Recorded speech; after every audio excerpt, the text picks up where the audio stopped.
Question 1. What's the most important reason why you should keep your motorcycle regularly maintained?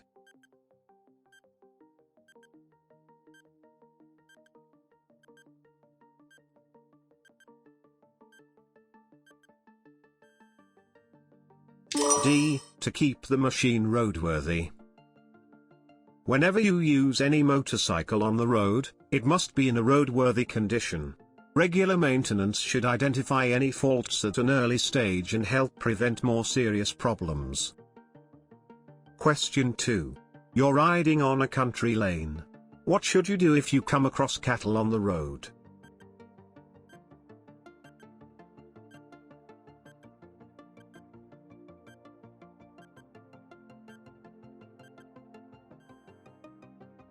A. Give them plenty of room.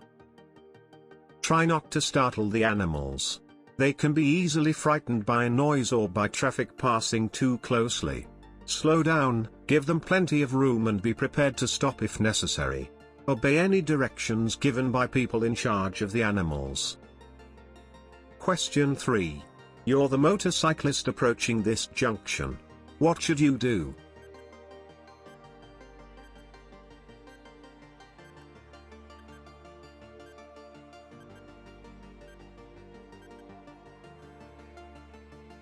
B. Slow down and be ready to stop.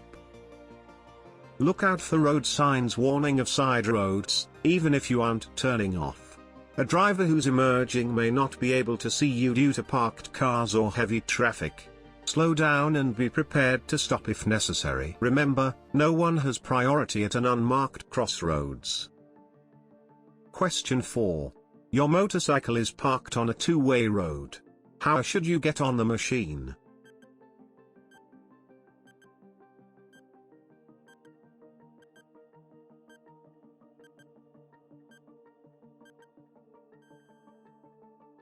A. From the left and apply the front brake. When you get onto a motorcycle, you should get on from the left side to avoid putting yourself in danger from passing traffic. You should also apply the front brake to prevent the motorcycle from rolling either forwards or backwards. Question 5. You're riding in town at night. The roads are wet after rain. How will the reflections from wet surfaces affect you?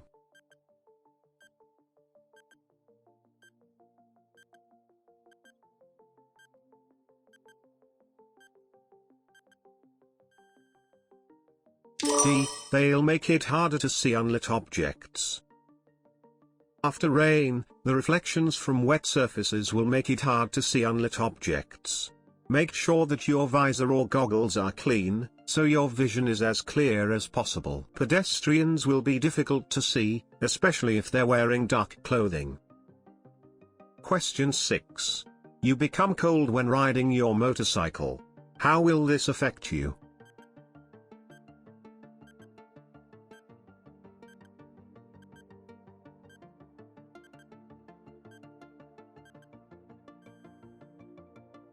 C. You'll lose concentration. It can be difficult to keep warm when riding a motorcycle. It's well worth buying good quality motorcycle clothing, which will help to keep you warm and is essential for your safety. If you become very cold while riding, you'll find it difficult to concentrate on the road. Question 7. You're riding at night and are dazzled by the lights of an approaching vehicle. What should you do?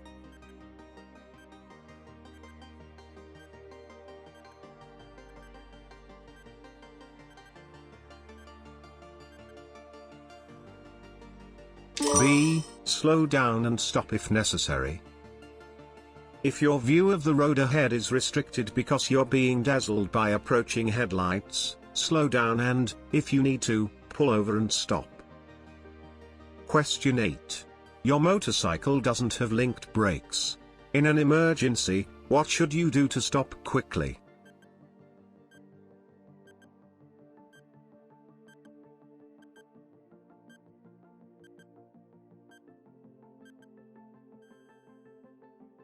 A. Apply the front brake just before the rear brake. You should plan ahead to avoid the need to stop suddenly, but if an emergency arises, you must be able to stop safely.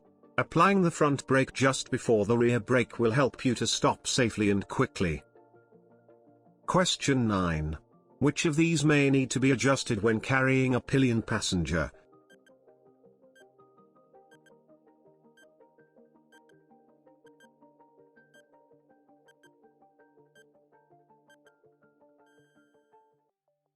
C. Headlights. Your headlights must be properly adjusted to avoid dazzling other road users. You'll probably need to do this when carrying a heavy load or the extra weight of a pillion passenger. You may also need to adjust the tire pressures and the suspension. Question 10. Which road surface is most likely to reduce the stability of your motorcycle?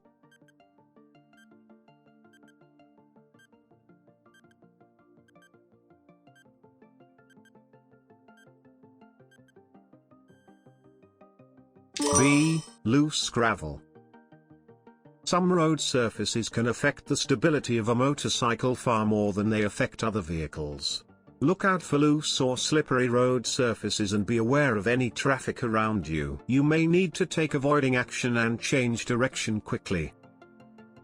Question 11. When may you stop on the hard shoulder of a motorway?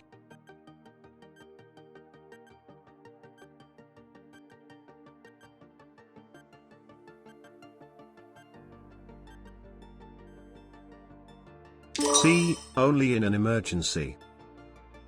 You mustn't stop on the hard shoulder, except in an emergency. Never use the hard shoulder to have a rest or a picnic, answer a mobile phone or check a road map. Also, you mustn't travel back along the hard shoulder if you've gone past your exit. Question 12. Where should you take particular care to look out for other motorcyclists and cyclists?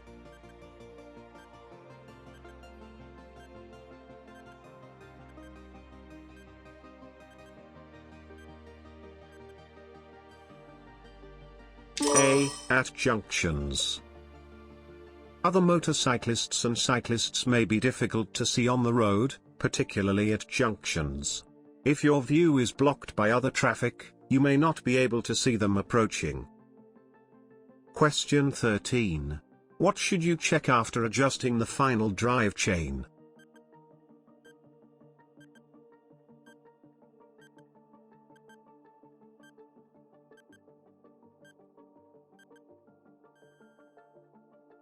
C. The rear wheel alignment. Always check the rear wheel alignment after adjusting the final drive chain. Marks on the chain adjuster may be provided to make this easy. Incorrect alignment can cause instability and increased tire wear. Question 14. You've adjusted your drive chain. If this isn't done properly, what problem could it cause?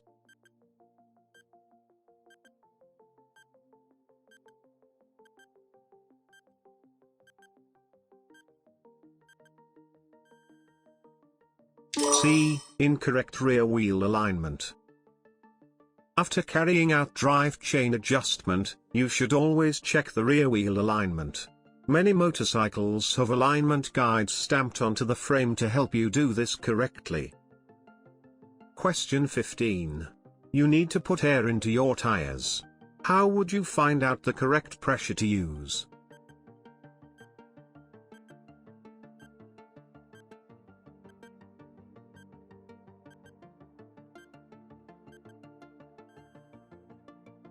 B. By checking the vehicle handbook.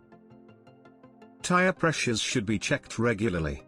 Look in your vehicle handbook for the correct pressures to use. Question 16. You're carrying a pillion passenger. What should you adjust to allow for the extra weight?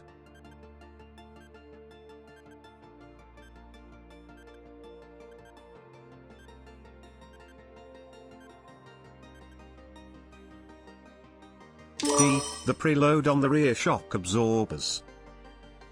When carrying a passenger or other extra weight, you may need to make adjustments, particularly to the rear shock absorbers, tire pressures and headlight alignment. Check your vehicle handbook for details. Question 17. Why should you check over your shoulder before turning right into a side road?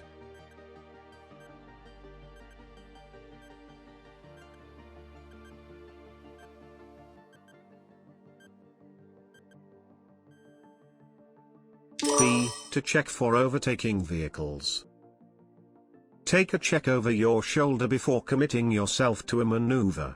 This is especially important when turning right, as other road users may not have seen your signal or may not understand your intentions. Question 18. What safeguard could you take against fire risk to your motorcycle?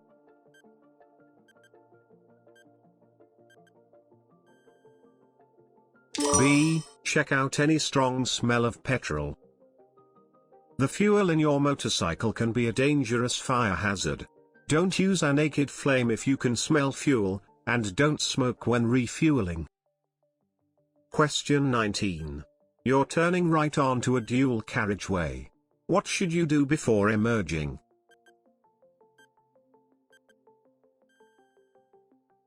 B. Check the width of the central reservation. Before emerging right onto a dual carriageway, make sure that the central reservation is wide enough to protect your vehicle. If it isn't, you should treat it as one road and check that it's clear in both directions before pulling out. Question 20. What would make you more visible in daylight?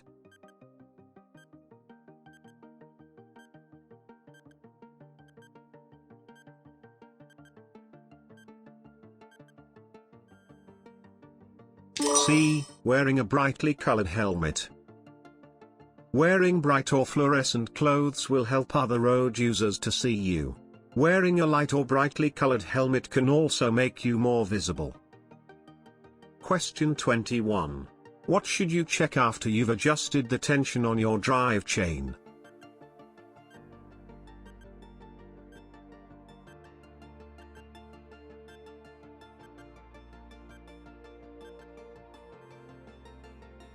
A. Rear wheel alignment. Drive chains wear and need frequent adjustment and lubrication. If the drive chain is worn or slack, it can jump off the sprocket and lock the rear wheel.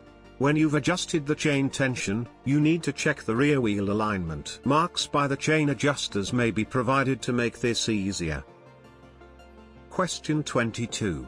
You're riding at 70 miles per hour on a 3-lane motorway. There's no traffic ahead. Which lane should you use?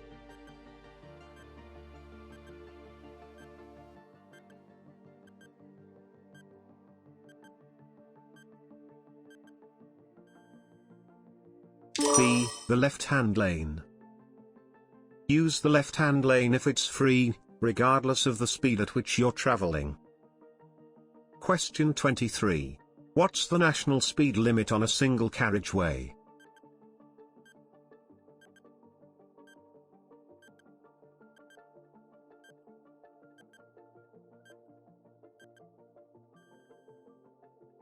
C. 60 miles per hour.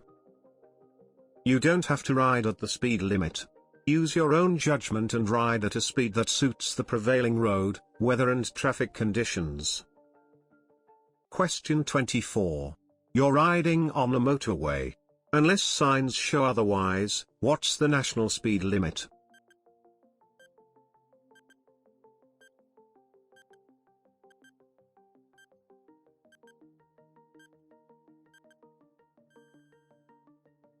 C. 70 miles per hour.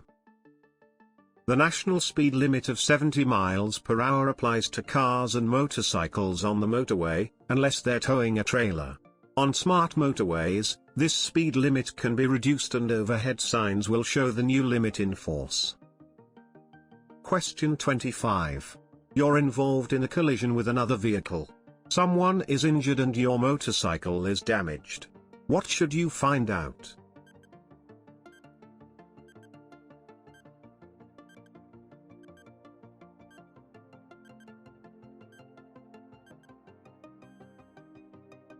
B. The other driver's vehicle insurance details. If you're involved in a collision where someone is injured, your first priority is to warn other traffic and call the emergency services. Make sure you have all the information you need before you leave the scene, such as the other driver's name, phone number and insurance details. Don't ride your motorcycle if it's unroadworthy. Question 26. What does this road marking mean?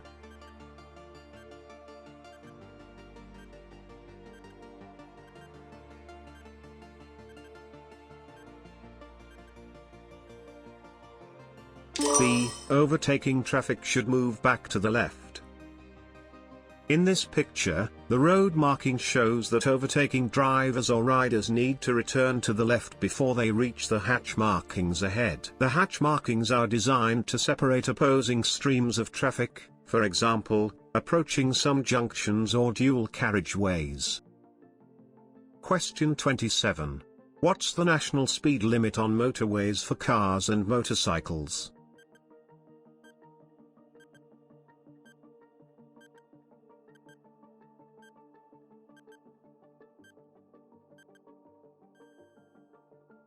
D. 70 miles per hour. Traveling at the national speed limit doesn't allow you to hog the right-hand lane. Always use the left-hand lane whenever possible. When leaving a motorway, get into the left-hand lane well before your exit. Reduce your speed on the slip road and look out for sharp bends or curves and traffic queuing at roundabouts. Question 28. Which sign means no entry?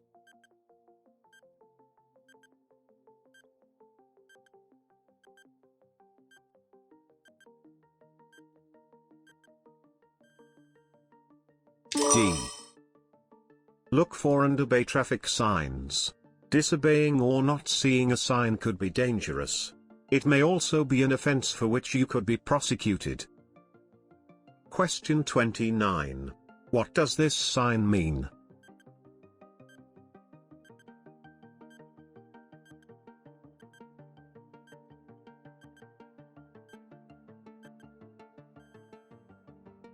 B. Cycle route ahead. Where there's a cycle route ahead, a sign will show a bicycle in a red warning triangle. Watch out for children on bicycles and cyclists rejoining the main road. Question 30. What does this sign mean?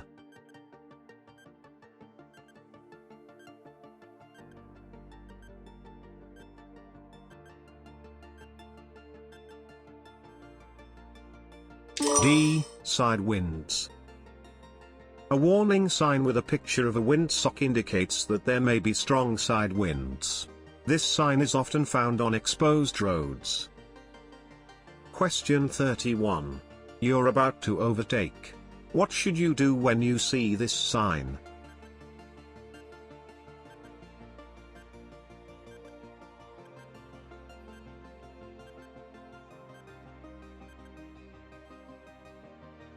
A. Hold back until you can see clearly ahead. You won't be able to see any hazards that might be hidden in the dip. As well as oncoming traffic, the dip may conceal cyclists, horse riders, parked vehicles, pedestrians. Question 32. You're approaching a junction where the traffic lights aren't working. What should you do when a police officer gives this signal?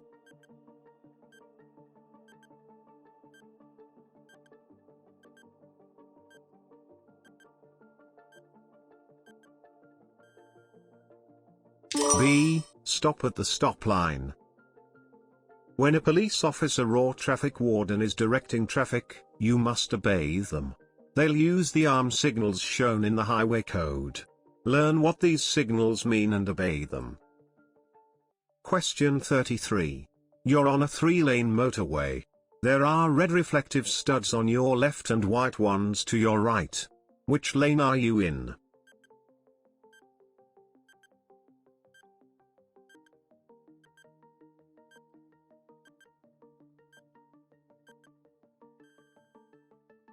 A. In the left-hand lane.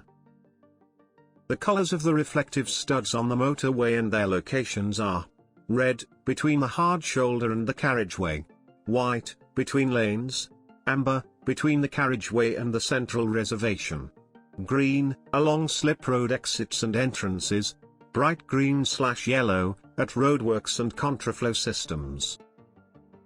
Question 34. What should you do when you meet an obstruction on your side of the road?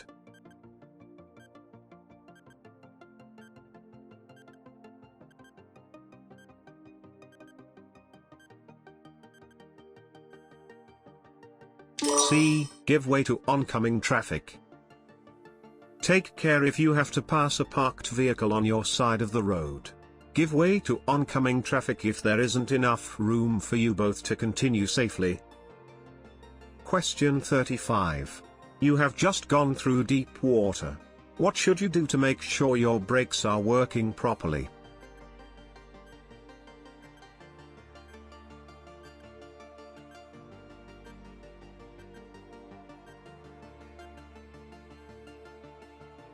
C. Go slowly while gently applying the brakes.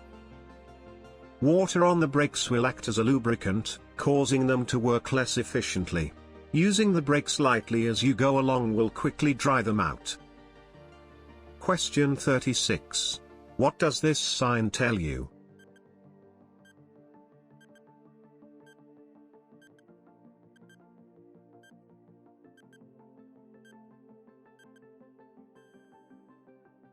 D. No waiting zone ends. The blue and red circular sign on its own means that waiting restrictions are in force.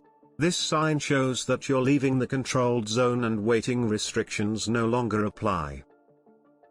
Question 37. Some two-way roads are divided into 3 lanes. Why are these particularly dangerous?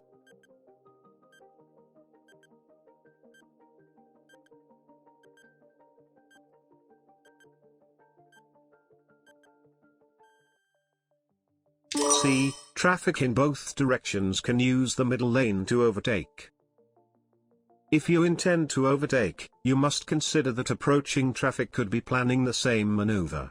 When you've considered the situation and decided it's safe, indicate your intentions early. This will show the approaching traffic that you intend to pull out.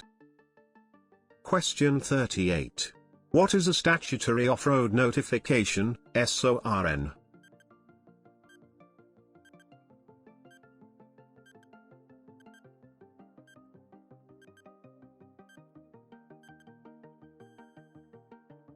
A. A notification to tell DVLA that a vehicle isn't being used on the road.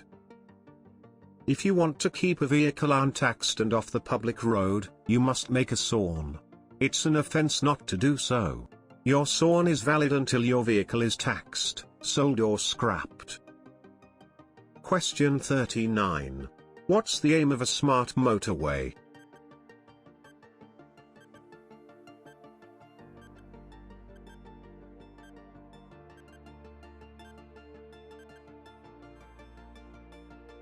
C. To reduce congestion. Smart motorway schemes are intended to reduce congestion and make journey times more reliable. In these areas, the hard shoulder may be used as a running lane to ease congestion at peak times or in the event of an incident. Variable speed limits are used to help keep the traffic moving and to avoid bunching. Question 40. Before starting a journey, it's wise to plan your route. How can you do this?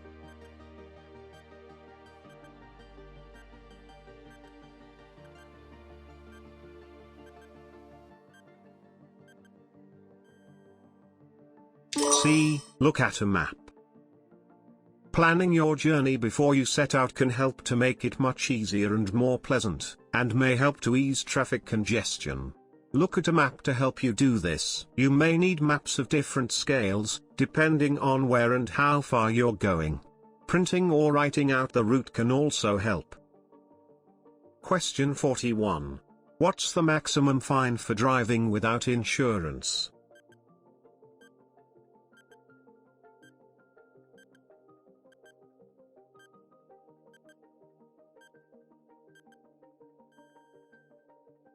A. Unlimited. Driving without insurance is a serious offense. As well as an unlimited fine, you may be disqualified or incur penalty points. Question 42. What does this signal from a police officer mean to oncoming traffic?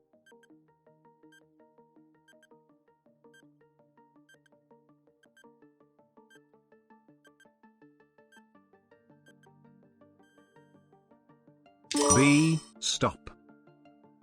Police officers may need to direct traffic, for example, at a junction where the traffic lights have broken down. Check your copy of the highway code for the signals that they use. Question 43. You arrive at the scene of a crash. Someone is bleeding badly from an arm wound. Nothing is embedded in it. What should you do?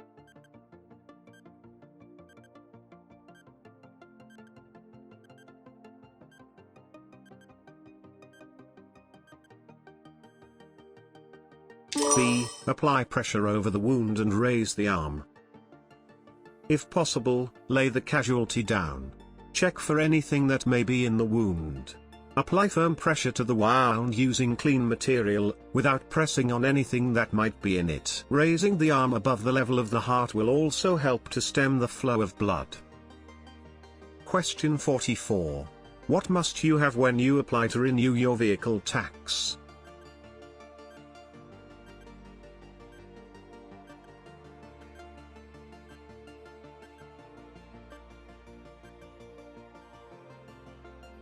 D. Valid insurance. You can renew your vehicle tax online, at post offices and vehicle registration offices, or by phone. When applying, make sure you have all the relevant valid documents, including a valid motest certificate where applicable. Question 45.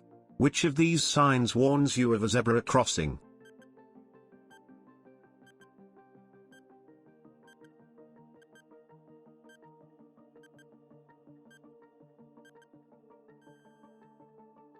A.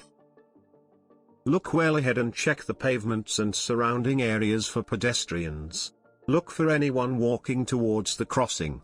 Check your mirrors for traffic behind, in case you have to slow down or stop. Question 46. An adult casualty isn't breathing. To maintain circulation, compressions should be given. What's the correct depth to press for each compression?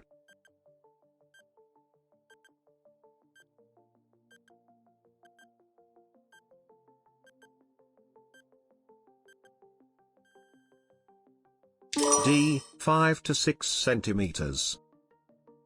An adult casualty isn't breathing normally. To maintain circulation, place 2 hands on the center of the chest. Then press down hard and fast, around 5 to 6 centimeters and about twice a second. Question 47. At an incident, a small child isn't breathing. To restore normal breathing, how should you breathe into their mouth?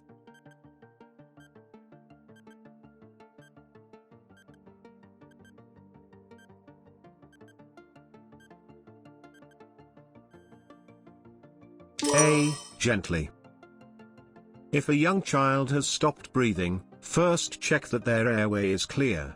Then give compressions to the chest using 1 hand, 2 fingers for an infant, and begin mouth-to-mouth resuscitation. Breathe very gently and continue the procedure until they can breathe without help.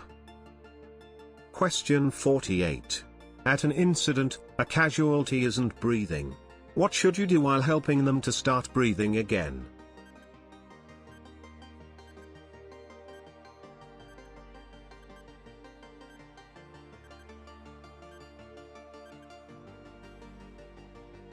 D. Tilt their head back gently. It's important to ensure that the airways are clear before you start mouth-to-mouth resuscitation. Gently tilt their head back and use your finger to check for and remove any obvious obstruction in the mouth. Question 49. A tanker is involved in a collision. Which sign shows that it's carrying dangerous goods?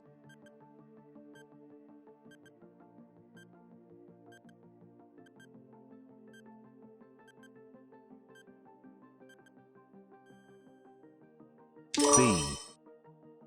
There will be an orange label on the side and rear of the tanker. Look at this carefully and report what it says when you phone the emergency services. Details of hazard warning plates are given in the highway code. Question 50. There's been a collision. A motorcyclist is lying injured and unconscious. Unless it's essential, why should you not usually attempt to remove their helmet?